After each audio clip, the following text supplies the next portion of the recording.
We've all seen it in the news. Someone defends themselves or their loved ones only to find themselves fighting a legal battle that can cost everything.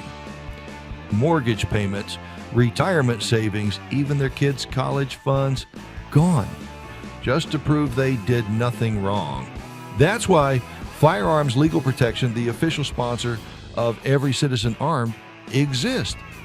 For as little as 33 cents a day, FLP gives you unlimited legal defense for criminal and civil cases.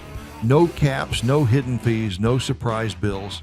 If you have to defend yourself, FLP will handle the legal battle so you can focus on what matters: your family, your future, your freedom. We insure our homes, cars, and health. Why wouldn't we protect ourselves legally when it matters most? Go to firearmslegal.com, choose your plan, and use promo code ECA at checkout for exclusive pricing. No setup fee and a locked-in lifetime rate. Protect yourself today, and Firearms Legal Protection will have your back when it matters most. Every Citizen Armed ensures that every American patriot is prepped with knowledge, perspective, and firepower. He counted on America to be passive. He counted wrong. Ask not what your country can do for you. Ask what you can do for your country. All right, welcome to the next episode of Every Citizen Armed. Today we're joined by Matt Baker, one of the top instructors, Jiu-Jitsu instructors here in town, and probably in the U.S. from everything I'm being told. The whole world. The whole world. No. There you go. The whole world. I just added that. 'Cause Yeah, absolutely. I thought it would be funny to Well, say. no, absolutely. Not even close. I got to watch No. my granddaughters at your gym the other day, and it's awesome. I really enjoy it. So why don't we do this? Why don't you introduce yourself a little bit, kind of give us a little background and the name of your gym. Okay, that whole thing about the whole world was a joke, first of all. So... Oh, if they can't have a sense of humor, then Yeah, I know. can't listen to this. Don't take me seriously, yeah. No, so our gym is Trujitsu. Trujitsu Bakersfield is probably what it's mostly known by right now. It originally started as Bakersfield Brazilian Jiu-Jitsu in 2003. Then we had a little thing with Google where, yeah, we all know this now, but you can't have the city in reference to the type of work you're doing, or else everyone can. It just makes it confusing. Yeah, so I unfortunately had to start using my name. So that's where we had Matt Baker, BJJ. So, but over the last 22 years, it's just changed because, it's grown to the point where it's outside of a city, and then some of our students have actually moved away in different cities and started their own gym. So, instead of having it Bakersfield, which wouldn't make sense in Idaho, Right, or the coast or whatever, or Florida or whatever, and then not having them use my name because that's kind of not fair to them. We ended up coming up with Trujitsu in 2015. That's actually an interesting point. They're using your name because you kind of have your own style. Is that basically how this works out? And then those are affiliates of, Yes. Yeah. of your gym. Yeah. The biggest thing, though, what I learned from where I come up, my upbringing, which, where I graduated from, is that it's kind of not fair. And I think deep down inside, no one wants to say it, but I'm going to say it. Your students kind of feel left out whenever they're not getting acknowledged for their work. So what I didn't want to deal with was one of our students going to another city, generating his team or her team for that matter, and them not being acknowledged or not being noticed as their own. Camaraderie is important in what we do. Absolutely. So it wouldn't be good for them to be saying Bakersfield when they're in another city, and that's not accurate. And then it also wouldn't be good for them to say my name, like Matt Baker Jiu-Jitsu and whatever, because Sam Campanella is the one doing the work. Right, Yeah. Jimmy Smith is the one. Nathan Lott. These are all individuals that they're putting a lot of dedication into building, their students. So I didn't want to have that situation because I saw some of the comments that happened and how people felt. So I thought, all right, that's one thing I learned that I don't want to duplicate. So it just became necessary to have a name that was, Well, you kind of start your family tree in a way through the Jiu-Jitsu brand. There, is that what you're doing? Is that what the way you would look at that? Is these folks, they can use the Jiu-Jitsu name, Yeah. but it's following your guidance and your leadership from the past. Yeah. There's definitely a personality and a style that the way that we train. Certain gyms obviously have their different approach. Some of them, they're more aggressive, or they focus on certain type of attacks. We do too. I think we're probably going to be defined as more passive aggressive. Okay. Or we more, we kind of set things up in a way where we're basically trying to figure out how to train for a long time without the wear and tear. So that's where it comes into more concepts and more ideas. So some of the positions that we play, they're low impact. So where if someone was doing wrestling, there's no way to be low impact with wrestling. So if someone had a wrestling based approach to jiu-jitsu, it would be faster velocity. There would be more, standing to forcing someone to the ground. We're not really going to encourage that as much. We're going, I think jiu-jitsu's found its success more or less with tying people up and putting them in positions when you're already on the ground. Well, and I think as we're seeing over the past 20 years, jiu-jitsu's really taken off in a lot of areas. You're always going to end up with some different, different formats, different styles maybe, but, kind of a different focus. When I watched your gym the other day and the amount of kids that were in there was just impressive. And I said, we've talked before, and I think all young girls should get into jiu-jitsu, especially. Exactly. So like what I was, piggybacking off what we were talking about. So like the first thing that we generally are teaching people is how to fight when you're on your back. Guard position is what it's called in jiu-jitsu. I think everyone's familiar with that. But, when it comes to girls training, if you think about the way that they're going to be attacked, the worst, the unthinkable, it's really in a position where they're on their back or, so we want to teach them how to use their legs. And to be fair, a woman has the ability and the capacity to beat a man. Yeah. Their legs are just as strong. Well, not. I get it. There's a limitation to it. There's enough strength there to make a grown man, to choke a grown man out. Yeah. So if a woman learns how to use her legs and learns how to adjust her hips, create frames, and all that, that's the most practical form of self-defense. The whole myth of like kicking someone in the groin and them falling down, or maybe if you pull and twist, that would work real bad. But as far as like kicking someone and the whole Hollywood type of self-defense stuff, that really is not. It's not real. Right. Well, it's Hollywood. It doesn't matter what area it is. One of the things that I noticed sitting here, you're like me. I have a lot more, but you got a little bit of gray in your hair. So you've been doing this for a while.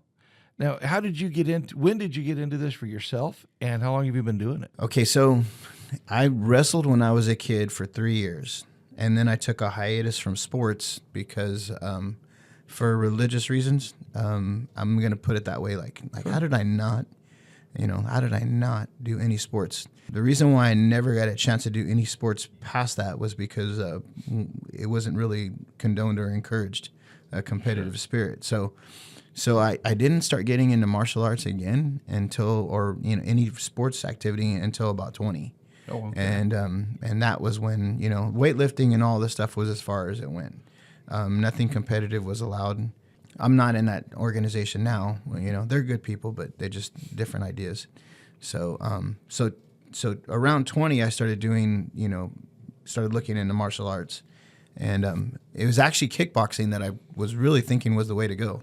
I was fascinated with kickboxing, like everybody else was after blood sport, and I really wanted it to work, and I tried it for about 3 years. Simultaneously, I was doing judo, and back then it was just submission grappling because it wasn't really. Right. It wasn't Brazilian jiu-jitsu. It was just like, you could be in shorts, but you were doing a lot of foot locks, a lot of ankle locks. So I think my first 2 years, I probably did more foot locks and more leg attack stuff than I'd done, the next 20. So that probably the 90s?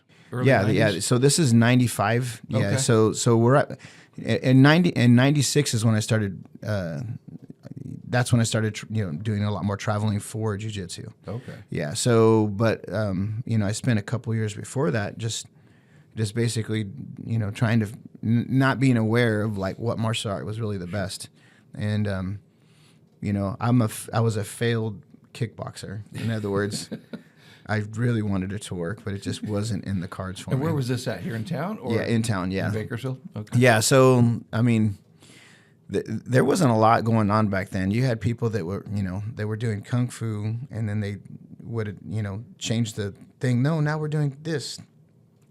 Basically, whatever was popular, a lot of martial arts instructors that then they would just rebrand their gym. Sure. So I'm gonna bring bodies through the door. I'm going to do it. Yeah, I mean, I imagine if it was the 70s, it would have been. I mean, you had like karate, then you had kung fu, then you had. Yes. There's been so many, chapters. So this jiu-jitsu and MMA thing is like the longest running consistent one. I think this is kind of where it's gotten to the point like this is really going to work, and this is going to stick around, and we don't really need TV, in Hollywood. Where if you look at some of the other martial arts, they're what fueled them and their popularity wasn't necessarily results. It was because of the way they were put in culture. Like sure. Bruce Lee got a lot of people, into martial arts. Oh, yeah. Credit to him. And then so did that movie Kickboxing. A lot of people were like fascinated with kickboxing. I would be in that category. I definitely thought that is so amazing. But you had the ninja, era too, where everyone was like, man, that guy's a ninja. I remember working in. Yeah, this is funny. I'm gonna have to say this. Yeah. I worked at a bar that this is like the darkest chapter of my life. I almost don't want to remember this. But I got to say what it is. I was a DJ at a bar. Just this is around 21, doing whatever I can to pay my bills. But I remember hearing people talking. These are all like cowboys and rednecks and everything, and one punch wonders and all that. Yeah. But there was this one guy that had Zenja on a license plate, and if he's still floating around, your license plate worked because.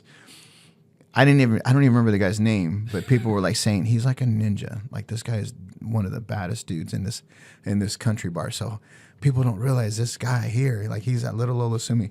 So it was like there was so much like fascination with stuff that was never verified. But you think about it, it was because it worked. Yeah. So fast forwarding now, I learned how to punch. But biting was just so difficult for me. Where when someone punches you, you tip your head and you absorb a punch and you don't flinch. There's some people that have it naturally. Some people you punch them and they smile. I was not one of them. I I actually bit the bullet and went full in on grappling when I couldn't do that. Like I managed to develop that skill of getting punched. And I was like on a roll, and I go, I'm so happy. It took like almost 2 years to get here. And then I let my foot off the gas and got kind of, like. Get a little cocky? Not cocky, but let's just say instead of training 5 days a week, okay. I came in like once or twice. And, and I was enjoying just my life as a normal 21-year-old at the time. And I went back in to like spar, and all of a sudden I started blinking. I go, Gah! I was like, ah. And then and then I was talking to this guy. I'm going to say this guy. I don't even know if he's around anymore, but Tiny, Don Matthews. He was one of the guys that was, he was a nice guy, bigger guy, and he had, semi-pro kickboxer. But he looked at me and he goes, you know what? Maybe you just don't have it in you. Oh. And then I had done an ankle lock on him. I grabbed his leg and I was joking around. And he made a comment like, dang it, stop, you're going to break my leg. And then I just stopped, and he goes, and so he goes, some people are stand-up, and maybe you just don't have it to do that. And it hurt my feelings so bad. Maybe you should just stick to the ground. So that was like, I'll never forget him saying that because it was a really sad day for me, but it was actually very factual. Like I just didn't belong doing that. Like that was not my. Well, it's funny about that is, He might not even look back on that and remember that conversation. No, that happens so often that whole thing, how it changed you completely. I remember exactly where it was. I remember the shirts we were both wearing. We were wearing red shirts with jeans, sitting in the corner of the place that's now Firestone Grill. Oh yeah. And we were just after our shift, and like. and he was just, we were tired and. Oh, the old bar that was sitting there. Yeah, I don't say the name though. Oh no, you don't say the kidding? name, That was. Well, okay, so now that we say the name, all the fights and all the, all the rough, and none of these people really knew how to fight. They just would like sucker punch people. But you had all this like, I don't even know what the word to call it is, but it was definitely a culture back then. And there was some prominent people that went in there whenever, like, if there was a concert, you'd have like celebrities coming in there. A lot of false bravado back then. Yes, very much. And I don't even like, I cringe when I run into, there's very few people that I run into from that time that I'm like, I want to hug. There's a couple of them I do. And a lot of them I'm like, please, let's not talk about that time because we weren't in a good spot. First of all, we're just, and most of them, a lot of people were on drugs during that time.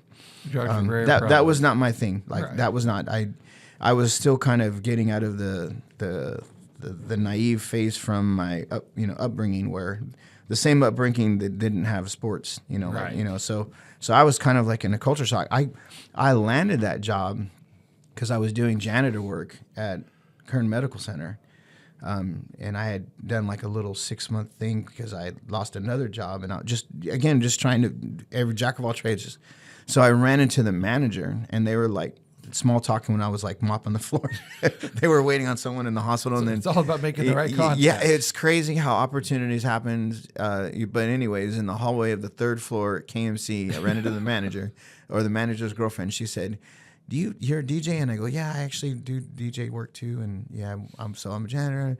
And then I worked at a radio station, or it was like hit and miss with the radio station, like bore up. And then we're looking for someone, and the only reason why I even got the shot to do that was because I was the opposite of whatever they needed, whatever they were normally doing. Right. Not needed. Yeah, time to change it up. Yeah, they were like totally like, we have a guy who's leaving, and then the other options, they are too full of themselves. They're too much hitting on girls, and you seem to be totally like green. And I think I came off that way. And I didn't know anything about country music. They just said, "Do you know anything about country music?" And I go, "Yeah, of course." Well, yeah, so I literally did. I knew nothing at all. So at zero. But so you learned over the weekend, didn't you? I learned literally. So I went over to the KKXX. Yeah, was the station. I was wondering if that was the station you were going to talk about. So I was interning at KKXX at the time. Yeah, there's no security, so I'd done different stuff. But at the time, the biggest one I would say I was interning at KKXX, and this guy named Dan O'Neill. I walked in there, and I'm like, I'm the below low man on the totem pole, and we're all talking, and he's like, I go, man, I just got a job opportunity to go to this bar, and he goes. And it was almost like everything screeched, like, what? He goes, dude, are you sharting me? Like, I go, what are you talking about? And he was like a really successful disc jockey in town, and he actually was at Kiss FM. Oh, yeah. He even did weekends at Kiss FM. And he goes, dude, how did this happen? And I go, I just ran into this person when I was working at the hospital. And I go, man, but I don't know anything about country music. And he goes, you are freaking out of your mind. He was like, he goes. He was almost like a combination of in shock and jealous. Like, absolutely. Like how did that? And he goes, let me get something straight.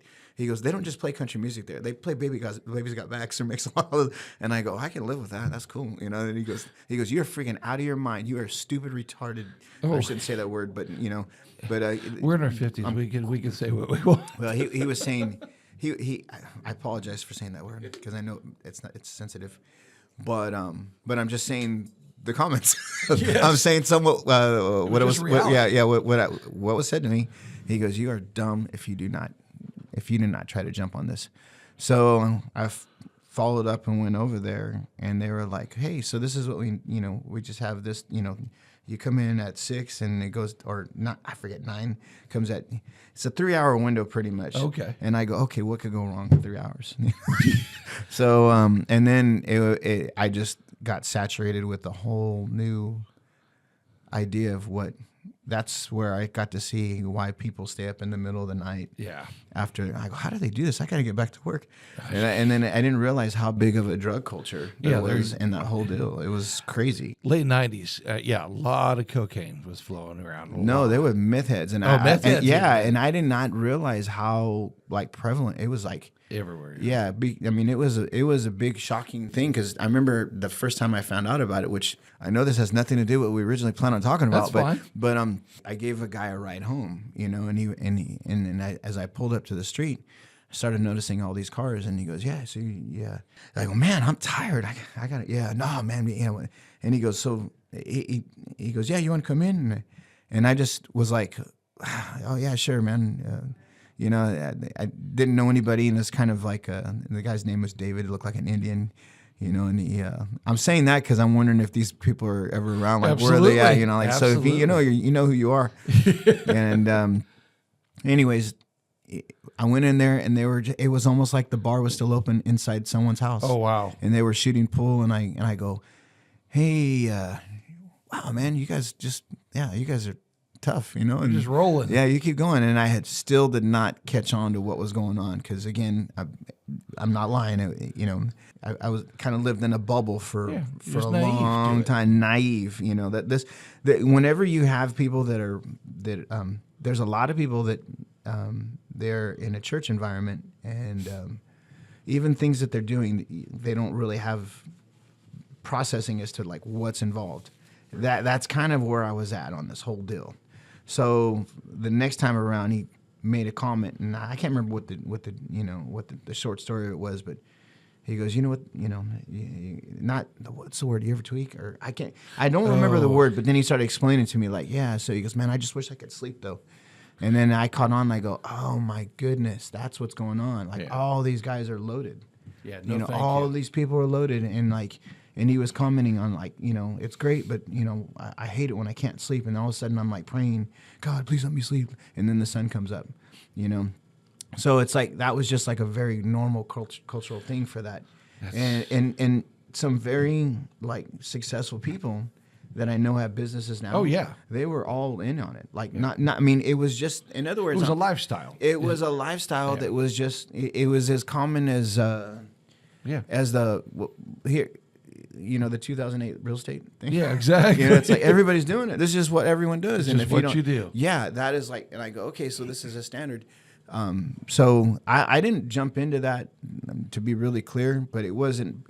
It just, fortunately, my things that I was more interested in were diet soda and chocolate and like junk food, But other people, they fell into that vice, and I'm. I think that's a lot of it. People just, what is their vice? Exactly. Yeah, my voice has not been any substance, to be fair. I know some people, they make drinking a beer like seem like, wow, so refreshing. And not for everybody. Yeah, diet soda. Yeah, I got a problem with diet soda. But diet soda and at one time Doritos, but But watching that at that unnamed bar, and then watching all the folks in there and the one-hit wonders, like you said, and that probably led you into seeing the values of jiu-jitsu down the road. Well, absolutely, because the thing that and that will take me to like another chapter of this silly story, but so kickboxing was a thing that everyone thought, but then it became really obvious that like all of that changes when you're close to someone and when things go to the ground.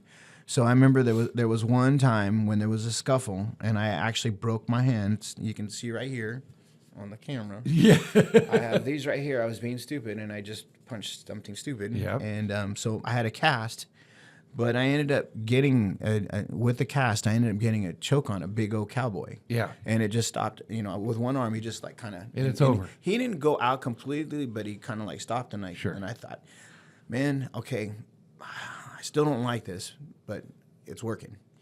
And then I'm very fortunate that that things kind of clicked that way, because I don't think the longevity in these other martial arts is really there. Like I think a boxer, a kickboxer, they got a good 5-10 years at the most. You get kicked in the head, hit in the head. It's not gonna. Yeah.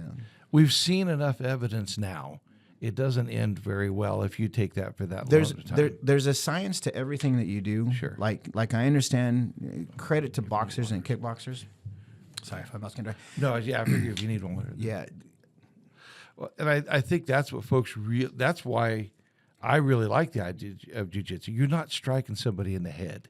No. Well, it's a matter of sustainability because there's a science to all these martial arts. So, but like, there's no way that you can really go in boxing or kickboxing and get the full measure of if it's going to work. Right. Like if you're holding punches back, that's going to kind of blur the actual result. Like if I'm sparring with someone and we're both going 50%, there really doesn't give us an indication what would happen to one of us if we actually really leaned into it completely. So that you start developing the wear and tear on your body because that's the only way to get a factual, evaluation. So I think and again, I'm thankful because if I had stuck with those other martial arts and made those my primaries, 5-10 years, and I also feel like I had, this is silly, but I'm going to say this. I feel like God kind of blessed me not letting me do sports in school. Yeah. Because now I'm 52 and I have been training for 32, 33 years now. 32. Let's say 32 years. Okay. And I would not have been able to do that if it was other sports. Well, no, you wouldn't be able to have this same type of conversation if you'd been kicked in the head for 32 years. No, exactly. And then and a lot of the people, and that did high school sports, they have the issues now. Oh, yes. So like when we get done here, I'm going to be rolling with someone that's probably 25. Yes. So and that's the beauty of why I like jiu-jitsu too, and I think I definitely want to point that out. Like all of these, I want to be careful because this could sound disrespectful, but you have kickboxing. I get there's a science to that. Boxing, there's absolutely a science to that. Yeah. But jiu-jitsu, I think the boundaries are so far beyond any other martial art. I believe that someone in their 50s, even 60, can compete against someone half their age and do very well. It's just there's just so many variables to it. It's just the way that you approach it. Well, it doesn't hurt to have a little bit of all of it. Yeah, no, you have that information. They can say, a little boxing, the kickboxing. Have that information over here. But it doesn't always have to go 100%. Now, what I look back to years back when we used to stop shoplifters, and I always tried not to hurt them. That was my goal. I didn't want to hurt them. So I wish I would have known more, or known how to fight back then in jiu-jitsu and things. Because then you're restraining. I was always restraining for trying to hold them until somebody, until the police got there or something. And that would have been very, very beneficial to where I almost got myself hurt at times trying not to hurt somebody. Now, if I'd had the right techniques, it would have been a whole lot easier. So I think getting more people into this, I think, and being able to defend yourself. The thing about jiu-jitsu that has worked, I think, for our way of training, Trujitsu, is that there really is a lot of, you don't have to have a lot of movement to be effective. Like, velocity. See, this is, okay, I'm gonna start talking about jiu-jitsu more. Oh, yeah. Okay, so here's the deal. A lot of times people think of advanced jiu-jitsu as movement. So in other words, you're doing a lot of different transitions, you're moving around. But every time you move, you're light. You're taking your body weight off of somebody. Okay. And this is what I try to teach people is that if you look at, the animals in the jungle, okay? So, the one that's supposed to be the best is a lion, lion will attack, move around and everything. But a lot of oversight happens with, an anaconda. So an anaconda doesn't move a lot. It just basically wraps around and doesn't allow movement. Applying pressure. Yeah. So you can learn a lot just to give a hint. But so the whole idea of moving and all this acrobatic stuff that's oftentimes considered, and that's what Hollywood does. Yes. Like Bruce Lee, he'd pick up his keys. It's all sound effects. So to be fair, if you really have to do something and it needs to be efficient, it's going to be less movement and it's going to be more pressure based to the point where you're taking away the options for the other person to move around, even if you're underneath them. If you're playing guard, because then the next question was, well, how do you do that when you're underneath somebody? it's all about tying them up like a straitjacket and like making it to the point where there's certain things that they aren't able to do. That is what enables a female that's 120 pounds to beat a male that's 200. Are you forcing them you're forcing them into motion, so they're going to make the mistake? Would that be a fair way of looking at it? Yeah. So that goes into another like chapter of this, because if I'm dealing with someone who is, like there's one guy at the gym, I'm not going to say his name, but he's becoming a problem because he's like 300 pounds and he moves like a cat. Oh, so it's just a crazy thing to deal with. But he's a couple of us are talking about like, man, this guy's really getting to be challenging, and it's so how are we going to figure this riddle out? So when you have someone like that, you're not going to force them to do anything. You're going to have to trick them into doing it. Yeah. So it's all about baiting someone. So there's the part where you set someone up. So if you have a person that's 150 pounds and versus another person of equal size, 150, then it's about, you're setting stuff up. Sure. But whenever someone knows everything you're doing and they're your physical equal, you're not really going to impose. Then that's when you have to play mind games to get them to actually do stuff that they normally wouldn't do. So that's the boundary that I'm talking about. Sure. Like, in jiu-jitsu, there's so much that you can do. Like you can literally get someone totally off rhythm to the point where they think that you're going in a certain direction and you're not.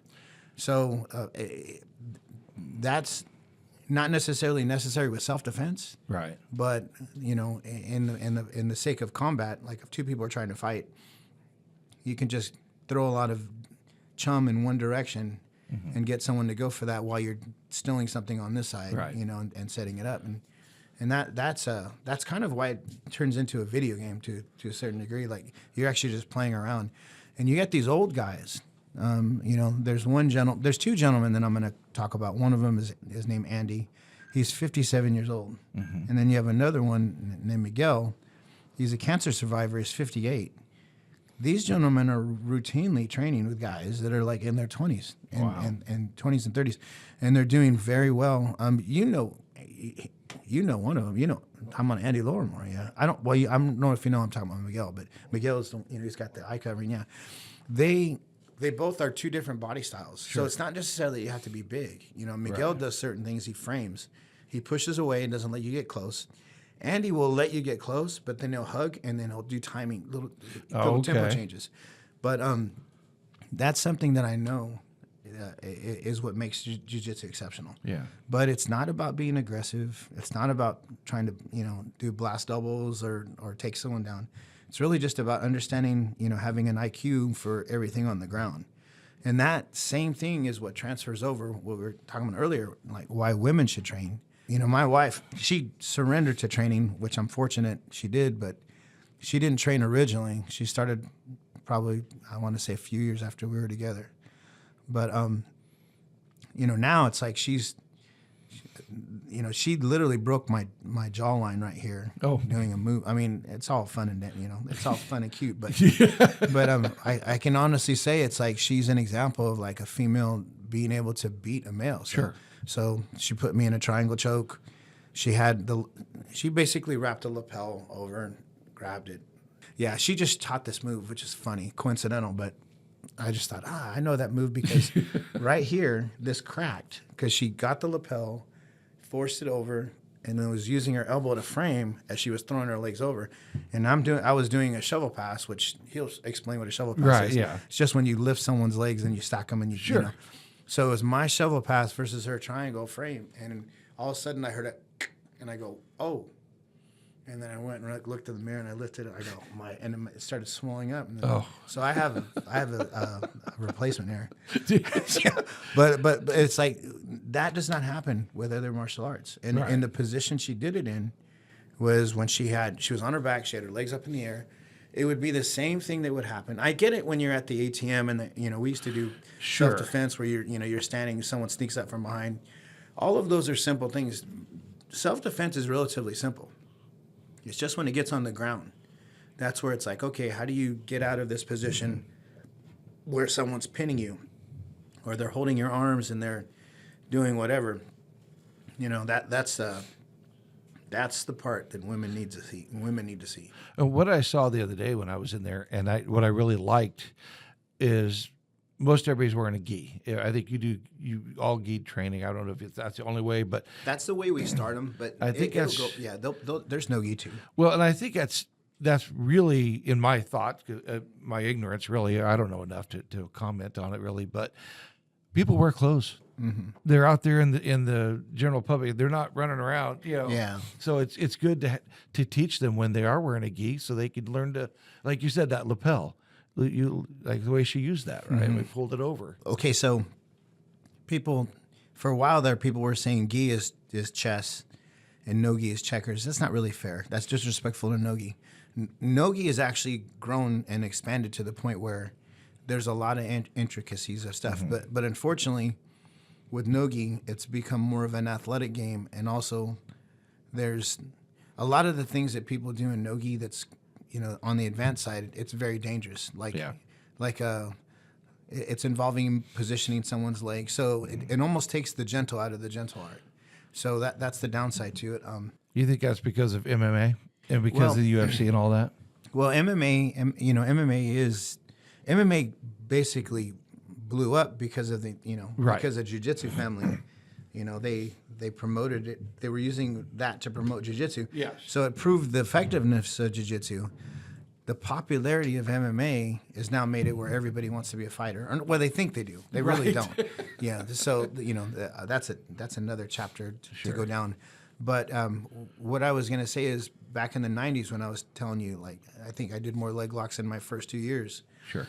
A heel hook was like something that we would learn real quick. And it's really one of the dumbest things to teach somebody.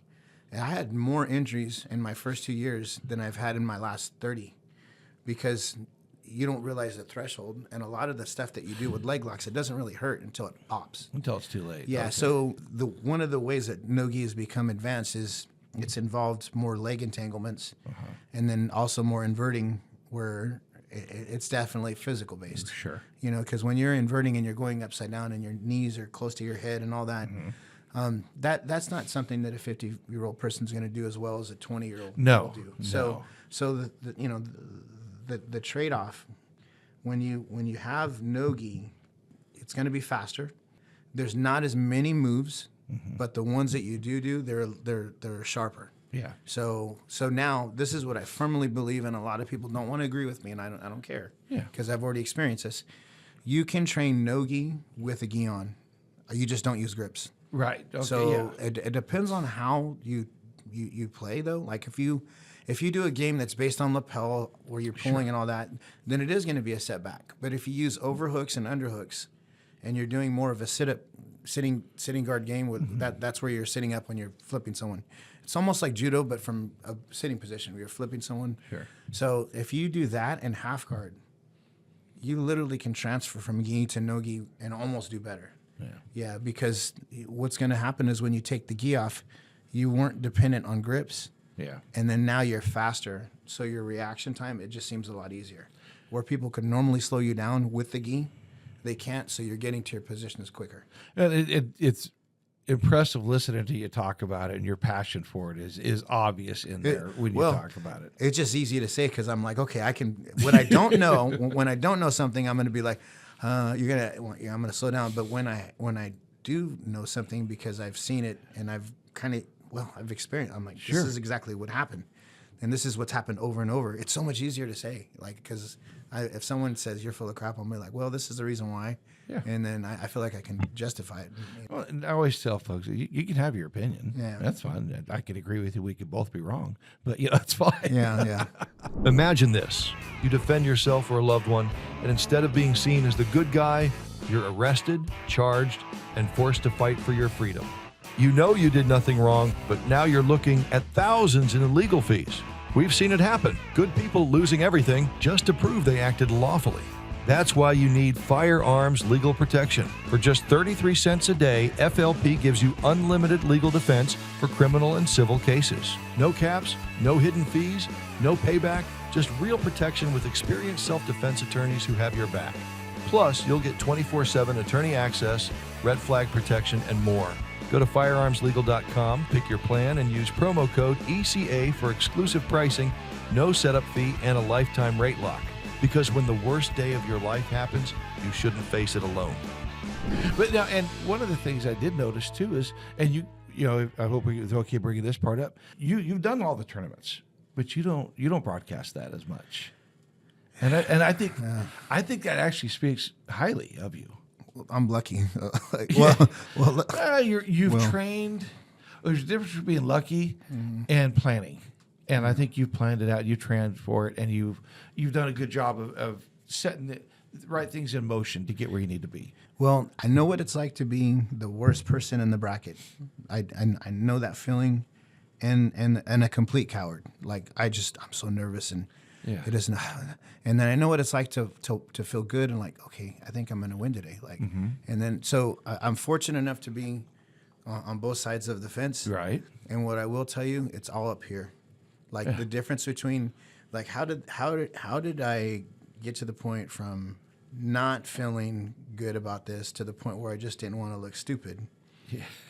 And I had an opportunity to roll with some like really prominent people. Like there's some there's like BJ Penn, Frank Mir, Rafael Lovato. These are people that when I was coming up, Joe Stevens, there's some people that, man, if I had just had my head on straight, I might have been able to do something significant. Oh, yeah. And so I almost felt like a stepping stone.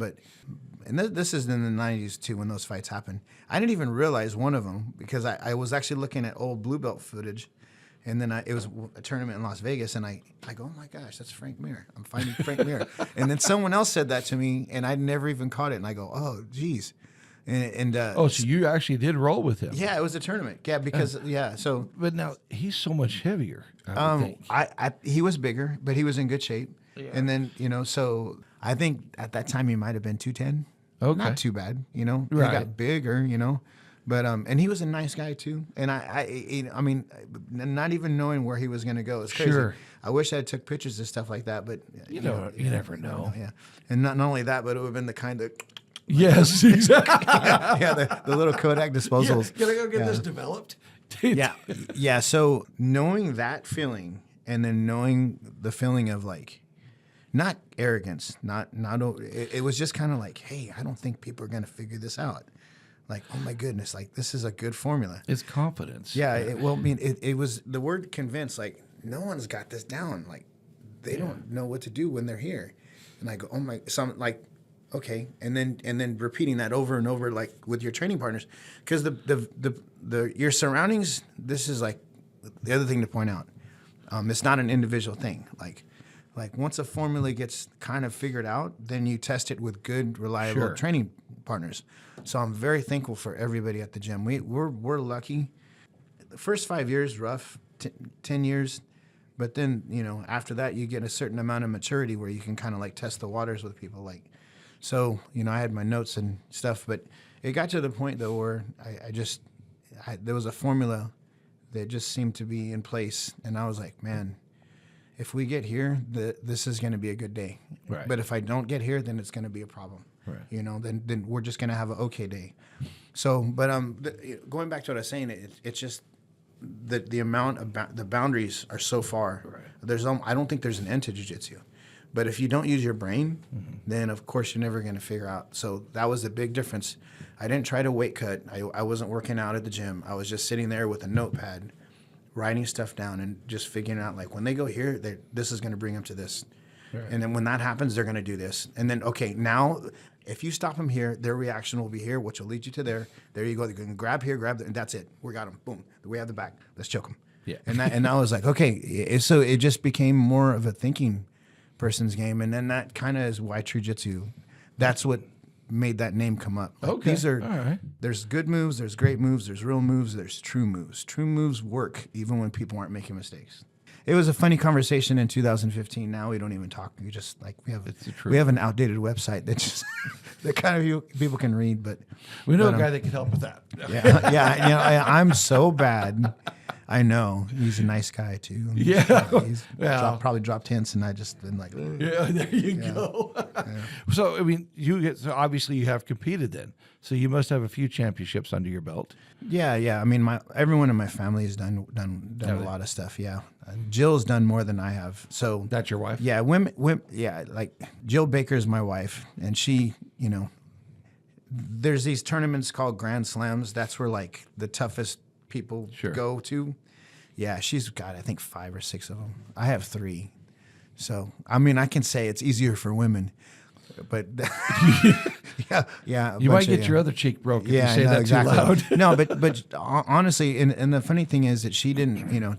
She started training I think 4 years after we were together. I could be wrong, but it wasn't something that she really wanted to do. She basically did it because like, hey, you know what, my husband's doing this, and I might as well try it.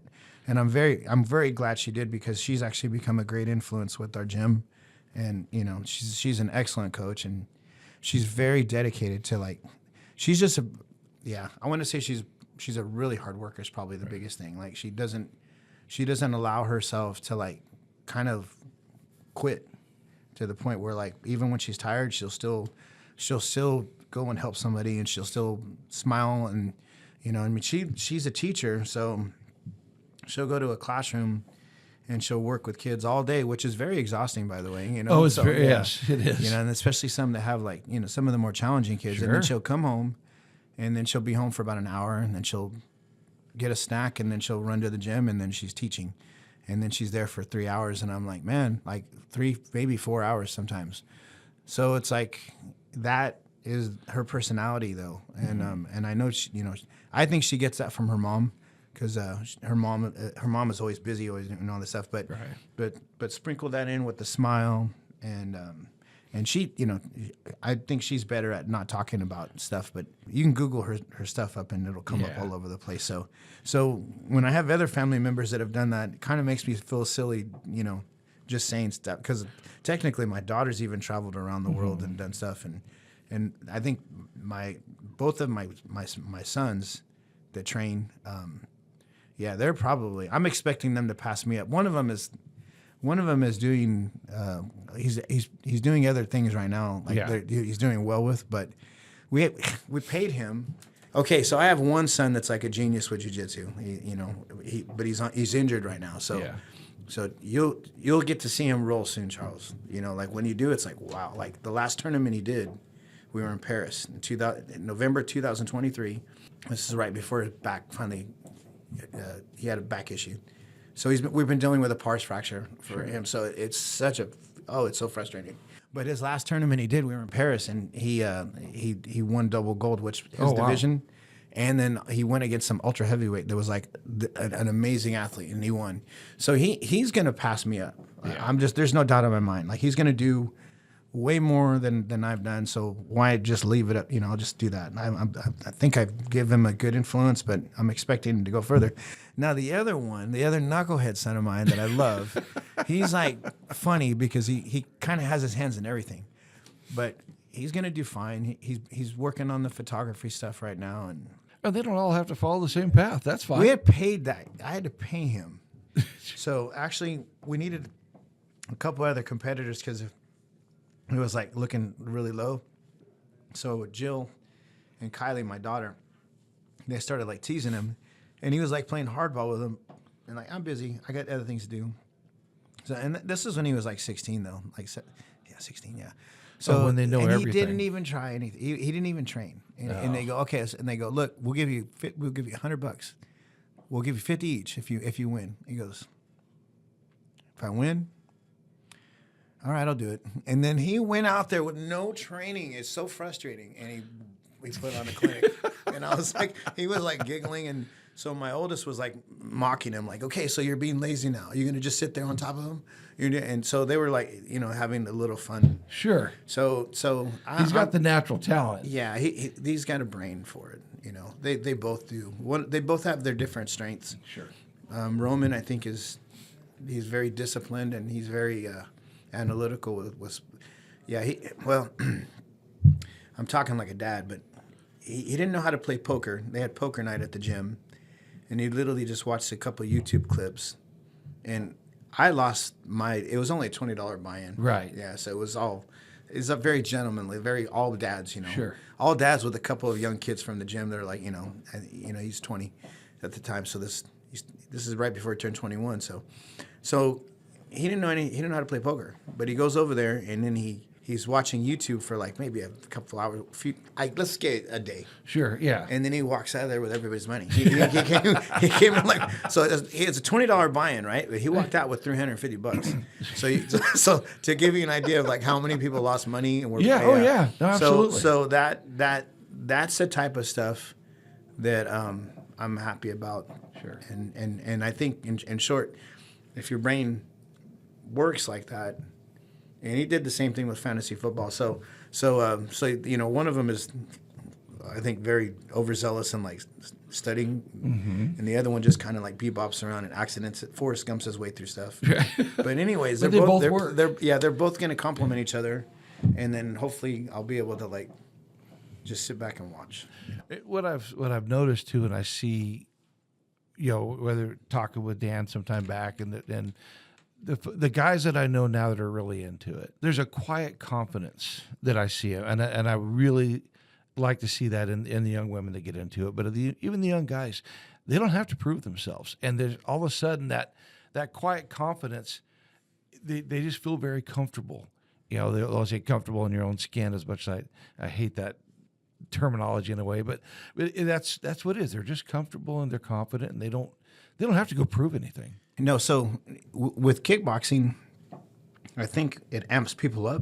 Yes. Because they work on focus mitts and tie pads, and they're basically pop, pop, pop. Yep. And then they develop the skill, and it's like, okay, so Friday we're going to spar. Yeah. So you'll go in there and you'll spar 1 or 2 rounds with someone. Yeah. And then it's not enough. And not only that, but it isn't a good, fair assessment because they're punching back and they're making you feel, challenged. Sure. So that's the deal with kickboxing. So I think after doing that, it's not uncommon. People are human, but they're almost like intrigued to like, man, what would I actually do with someone that isn't training? Yeah. Like I'm working so hard, and I know it's going to be challenging against someone who's doing, because they're doing the same thing with me. But what are we able to do, against some average Joe on the street or some one-punch wonder at the bar? Yeah. So they're like looking for an excuse. At least. I'm not saying all of them do that, but I'm saying a lot of them are. Like they're it's a different mentality. Yeah, they're like, hey, just like I hope you try.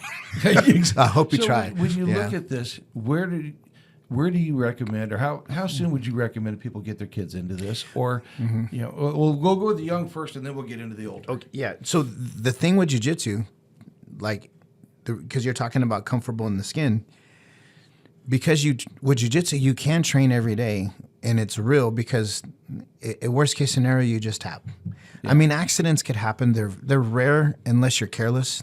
Yeah. Like I think the way that we train, again, we're not jumping on each other's backs. We're not. Yeah. There's not a lot of standing and falling and all that stuff because that's where your injuries are. Your injuries are going to happen from velocity, scrambles, and landing wrong. Yeah. So we try to remove that so that way no one blows their knee out or accidentally twists someone's neck. It shouldn't happen. Can it happen? It's usually with new people that have. I've heard that white belts are the most dangerous because it's the new people that aren't listening and they're just not aware. They're still learning manners.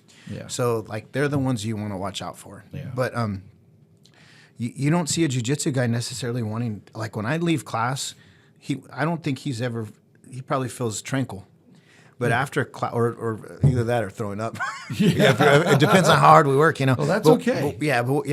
What I feel though is like after a class, I feel calm, at peace, and just chill. Like it's one of these things where I don't really feel like I need to fight anybody because I've already got all that out, and then and you're also convinced, like there's no faking it. Like you already know how easy it is to hurt somebody.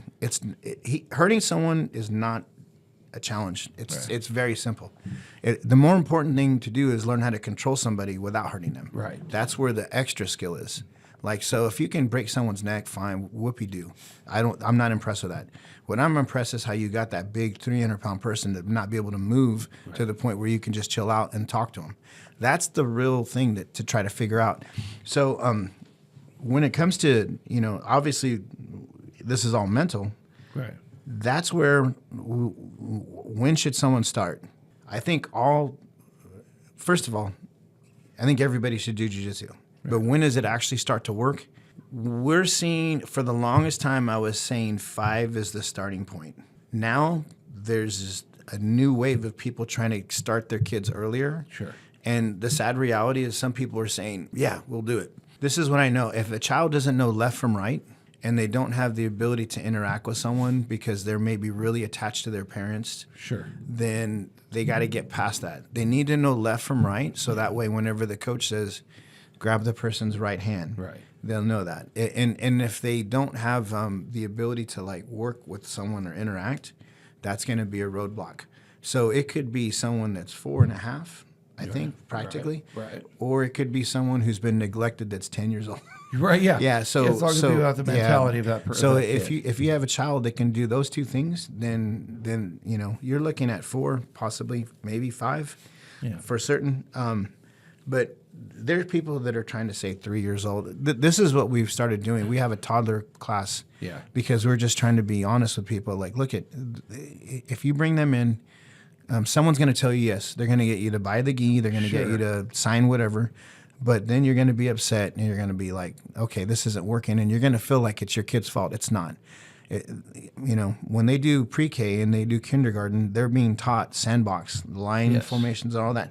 You're actually expecting them to know that without even being in that class yet. Right. So it's almost like we have to do that. So Kylie, my daughter, she does a toddler program that basically teaches them how to do that. It basically is a preparatory. First. Yeah, learn how to learn is exactly so. So they're working on their motor skills. They're working on their listening. They're working on their how to fall in line, and that way they can work with someone. So, but as far as all the martial arts though, jiu-jitsu, I feel like everybody. And I'm not saying this because I'm a coach. I'm saying this because, in all fairness, the mental health behind it, the physical, the mental, the overall complements it does because. This is what I'll say. MMA and jiu-jitsu, although they are in the same book, they're not the same. No. Like what you learn in jiu-jitsu, this is what I've always said. Jiu-jitsu is God's gift to martial arts, and MMA is the devil's. Okay. and I'm gonna say it specifically, and I don't care what flack I get for it. Right. When you look at someone who does jiu-jitsu, they're taught. Consideration. Yeah. They're taught that they need other people. And then on top of that, if it's done right, they understand like the value of other people doing well. And then when you go to a tournament, they tend to all like coach and support each other. Right. But then when you do MMA, and because we had an MMA program, they're taught to be aggressive. Right. It's different. They're taught to think about themselves. Yeah. I need a camp to focus on me, not my team, but on me. And then the amount of emotional distractions, like the attention that an MMA fighter will get, it's like it's so hard to like keep them grounded. Like they get girls hitting on them, or they and then there's so many the things that the devil uses to get you. They're saturated with MMA.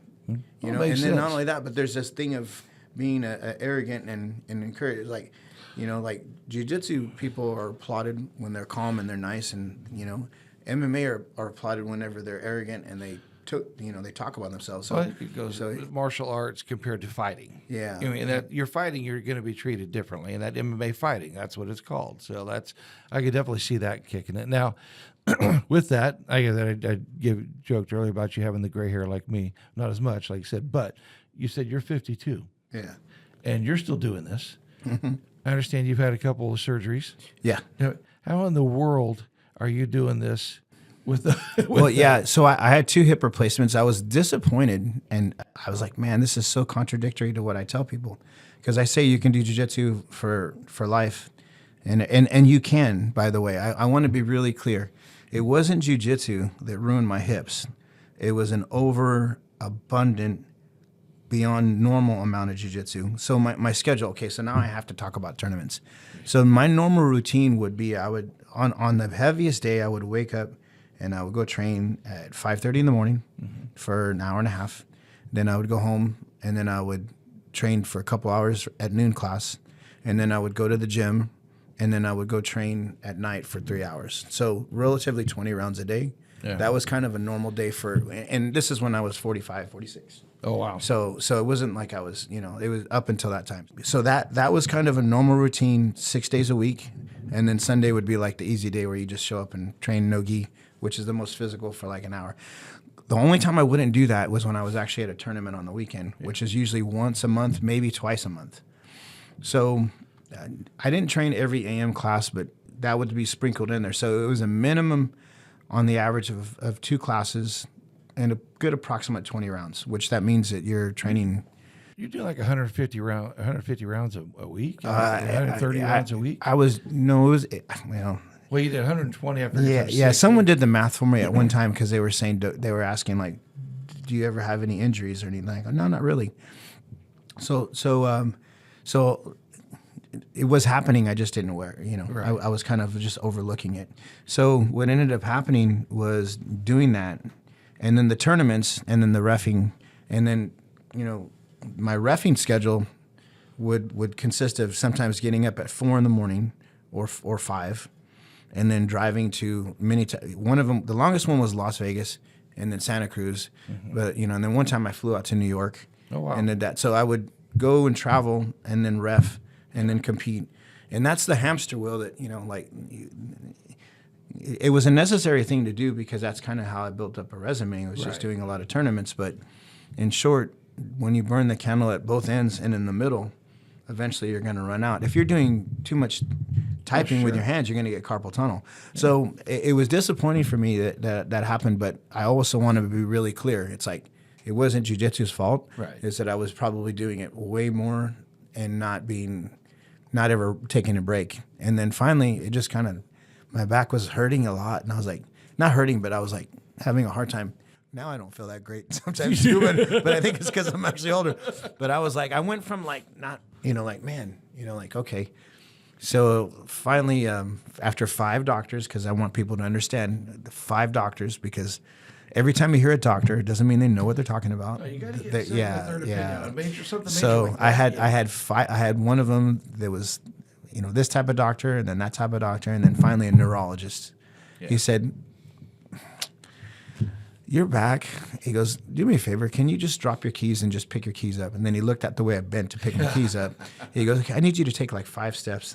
And this sounds like he's hitting on me, If I take that 5 steps, then turn around. No, but he was like, hey, "We need an MRI. I have an idea." So, and then he goes, I want to get you to just do let's do an MRI for your lower back and your waist, And then, so he was thinking it was my hips. Yeah. He goes, "So these are all connected," but sure enough, he comes back. He goes, "Hey, so just what I thought. Yeah, it's not your back. Your back's not great, but you're good, Yeah, it's not the big a deal. But let me talk to you about your hips." He goes, "Okay, so you have these lateral tears, bone on bone. The labrums have been torn. And then there was another term that I forgot what he goes, "Yeah, so that's your right hip. Now let's talk about your left." Yeah, so and he goes, "What do you do for a living?" And I go, "Well, I'm a coach." And then I was like, "What kind of?" I go, "Wrestling." And I go, and I usually just say wrestling coach because whenever you say jiu-jitsu, people they still think of it as karate for the most part. And he goes, I go, "That's the kind of the stuff on the UFC." He goes, "Oh, this explains everything." He goes, "Yeah, you're 45. 46. Well, I think it was 46. I can't remember, but I just remember saying, so you're in your 40s, but your hips look like you're 65. Yeah. You look like you're pushing 70. You just basically have done too much, and now But here's a cool thing: you can go to SCOE, and they can just like clean it all up, and you'll have your bone won't be hitting. And then when I went to them, they were like, "No, that's not how it works. He doesn't know what he's talking about." Yeah, he got you this far, but now. So if anyone who has hip replacement or needs hip replacement, this is what I would tell them: don't do it any way other than anterior. So, well, I shouldn't say that. There's posteriors, post superior, and then anteriors where they cut from the front. Yeah. So if they cut from your back, the glute, it's going to not heal right. Right. Well, I mean, it's going to be risky for you to do anything. The rotation. Yeah. Some of these things that they do in no-gi where your leg is completely twisting and all that, that's absolute not going to happen with that type of surgery. But if you have it cut from the interior, they basically get your leg, they open it up, and they cut the femur off, but they do it where they kind of deviate around the vital muscles and all that, and then they slap it back in. So I had, I tried to do the stem cells, and it didn't really work. I spent a significant amount on that. So a lot of people want to believe stem cells work. I'm going to tell you that they can work sometimes, but they're not going to work for everything. Like it's not for everybody. Yeah, but having the tires replaced, Yeah. So there is life after hip replacement, but anyone wondering you want to pursue an anterior, I went to Dr. Jackson in Pasadena at Congress Medical. That's the person, and it was a pleasant experience. Like they put you out and you feel. No, yeah. You don't need to be awake for that. No, you're just staying. And you're walking probably within hours after having it done. They do it quick? It's funny because you're supposed to be up on crutches within a few days, or like walking. They don't want you. They don't want you to be stagnant. I think they want you moving around. To be fair, because of circulation. But it's not the same as other surgeries that you would think where your knee replacements are those are awful. Like that's another story. Oh gosh, I've seen people just when my youngest daughter had to have a bolt put in her hip when she was 12, and they had her up. I mean, within hours of surgery, they had her up walking, and they're like, "No, you're not going to sit still. You've got to keep moving." And my son with his hip surgery when he was young, same type of thing. Let's get him rolling pretty quick. So, where has it saved you? Or where has it helped when you've been put in situations? And I think that's what people look at and they go, I just want to be able to protect myself and my family. So I'm sure this has had to help you at times. Now, your sons sound like badasses already on their own, but no. Okay. So, man, an honest disclaimer: the closest thing that I had to a fight, I feel like when you know how to fight, it happens less. I think it's that confidence. You have because, that confidence. People see it. Yeah, because to be fair, there's times when it almost happened, but then it was like, okay, there was one time when there was this is so stupid, but there was a disruption outside of our house, and it was basically a party that went wrong, and they were yelling and everything, and I went out there and I was disappointed because we had just moved in. And it was like, man, we moved here, and we were looking forward to this neighborhood, and then now this activity is happening, and they were yelling so loud they woke us up. Yeah. So I was like, okay. So when I went out there, and then some guy was fighting with his wife and girlfriend, and there was like 5 or 6 people on each side of him, and this is in the middle of the street. Yeah. So I think it was like 2 or 3 in the morning. So what ended up happening was, I was watching from the curb about 20 feet away, and then not that I got in the middle of it, but basically when it was happening, I was like, you guys got to stop, just take off. And then the guy looked at me and he goes, oh, what are you going to get involved in this now? You're going to, he was basically implying like I was trying to stick up for his girlfriend. Yeah. And I wasn't. I go, I just want to go to bed. You guys are just this is ridiculous. Just take off. And he goes, you're going to UFC fight me? And then I looked at him, and I think it was almost like I looked at him, and I go, if I have to. And then his friend goes, no, let's stop there. Let's stop there. So it was like that realization came over him. All I was, because he came forward charging, and I was like, yeah, if I have to, and then I don't want to say any more details because the guy that was doing that, he's actually kind of he was somewhat known around for a certain thing, and then the person said, "Hey, please don't be mad at him. He's a nice guy." I go, "Yeah, but I liked him better when he was doing that. He's a drunk right now, and he needs to just go, and he's waking up the neighborhood, and this is making it seem like we're the cops are going to be here, and then my kids are freaking out, exactly. Yeah. So anyways, that was an example of how things worked out. Where I don't, and then another one where I didn't have to fight, and another one was at Smart and Final, and this is one I recently talked about because the guy got mad at me because I didn't have a mask on. Yeah, and it was that phase of the lockdowns where people, yeah, that happened really quick, but people were not being rational. And then you had some people that, that were, the masks weren't enforced at the time. They were kind of like on and off. I think what happened was our local office was like not going along with the book. Right. Yeah. Donnie. We're just, this is enough, Yeah. So it was like not being enforced in the stores anymore. Right. It was kind of like more on discretion. But there was a tall gentleman that, I'm not going to say much because other than the fact that he probably thought he was intimidating. Right. And at the time I didn't look very intimidating at all because I don't. I'm not a big person necessarily. But we were in line at Smart and Final, and like right now how I kind of like hiccuped and just from just because of and then he looked at me, he goes, "Where's your effing mask?" He looked at me from a line. So there was like 5 people in line. Oh yeah. It was going from the register and it kind of curved around like one of the end caps. Right. So he looked at me from the second, like he was the second one in line. Yeah. And then I was like 1, 2, and I go, I'm not sick. I'm just, I just kind of had coffee, and he goes, "Where's your effing mask?" And I go, "I'm sorry." He goes, I'm not. I'm just saying. I go, "I'm sorry, man. I just don't. I don't really agree with the mask. The masks. I made a mistake of saying, masks aren't really going to help. By the way, because I had a factory that I dealt. All the masks everyone were wearing. The factory that I work with was like saying, "Hey, brother, they don't work for us. Exactly. We're just selling." And I was like, "Hey, I just want you to know. I mean, I know that you probably, but they just." He goes, "I don't want to hear what they about." And he just started like he was real sharp with me. He goes, "I like to effing live." And then this is what made me mad. Okay, this is where I didn't let it go.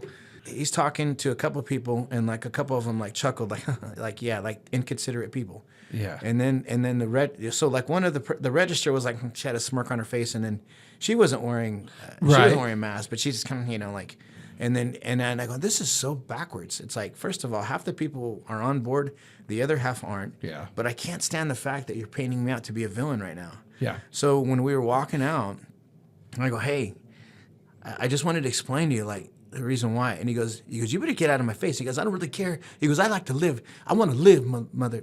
I can't say what he's saying. Yeah, and I don't even want to say the accent he was saying. Yeah. But all I'm getting at is, he goes, "You better get out of my face." And then I looked at him. I go, "We're really gonna do this now?" And then he just said, "Just get out of my face, okay?" And I was like, so to me, it's like I backed away from him, like because we were probably about from here to that door.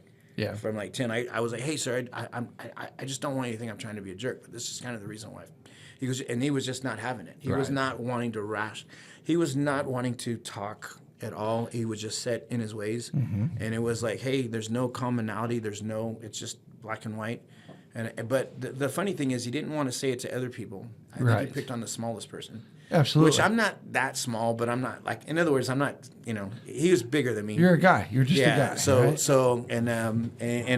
But when it came to that point where he stepped forward, and then I didn't back up, I go, "We're gonna do this." Yeah. And then it was. So to me, the training, when people say I couldn't help it, I had to hit him. I don't believe it because I have a hard time believing it because I think that when you know how to do stuff and then you automatically it just works out where you don't have to. You raising kids, we've said that forever. I told my son all the time, I said, when you just stand up for yourself and you don't back away, 90% of the time they're going to walk away because they don't want to be in that fight. It's been 90% of the time where the second I actually... and someone said it's my ears too. Like when you see someone with ears, one of them isn't. This one's not bad, but this one I think was worse at one time. Yeah. But like, no, just leave him alone. He's got those ears. He's got those ears. So my right ear was worse at one time, and so maybe that had something to do with it. But I'm not really, I've had a couple people like ask me to like egg something on, just joking around. Like I was at an automotive shop. And then one of the guys goes, "Hey, so-and-so, hey, Weddle, yeah, this guy will kill you." Stop. And I'm like, "No, leave me alone. I'm in, and he goes, "No, just show him how this would go. You think you can fight?" So they're like joking around. I go, "Okay, all right, we'll play." I go, "What?" And it's like, "All right, we'll try it. Let's just just fun? We'll just, okay. So, yeah, all right. So, and he goes, yeah, so what are you going to do if I'm going to do this? And all the point I was getting at was that he came at me and I just like hugged him. Yeah. And then I just hugged him and then I turned around and I used the wall and I just laid on the ground. And then that was it. And I was on top of him and then I got him and like in a choke. And you had nowhere to go. Yeah. And then they were like, oh, that's so cool. It was like a lot easier than I thought. And I go, yeah. So it's like, I didn't throw a punch. I just held you before you could really throw anything crazy. Mm-hmm. And then just turn us around to the wall. This is an automotive shop, by the way. So I want to point out between like the car lift, the toolbox, and the ground was oily. So I mean, it was okay because I didn't have nice clothes on. Yeah. And I just like drug him to the ground, and then kind of like and they were all laughing. We're all like playing around. So I'm not gonna say I've gotten into fights. So no, but you didn't have to. No, that's just the beauty of it. That's the whole deal. It's like, and I don't think people win from fights because before I really knew what I was doing, I did have an incident when I was 20 with a family member that and it got me in trouble. Like so when I didn't know a lot, I was more into kickboxing. I was like my mom had a sad story where someone was I don't even want to say who it is, but they were bugging her at work, and she'd call me up, hey Matthew, this person's bugging me, and I go, okay, I'm on my way. And I knew this person. This was a distant family. This is a family member. Yeah. It was a tough thing. I wish this never happened, but I did do a little hands-on thing there. Didn't hurt him. But what I learned from that is that the second you touch someone, whether you are justified or not, you now have a target on your back legally. Yes. Like so I just tell everybody at the gym now, it's like, hey, you know how easy it is to hurt someone. You're training so that way you don't ever want to, because it's not even appealing to you anymore. Like, and if you are a bully, then you're expelled from the gym, because no one should want to do that.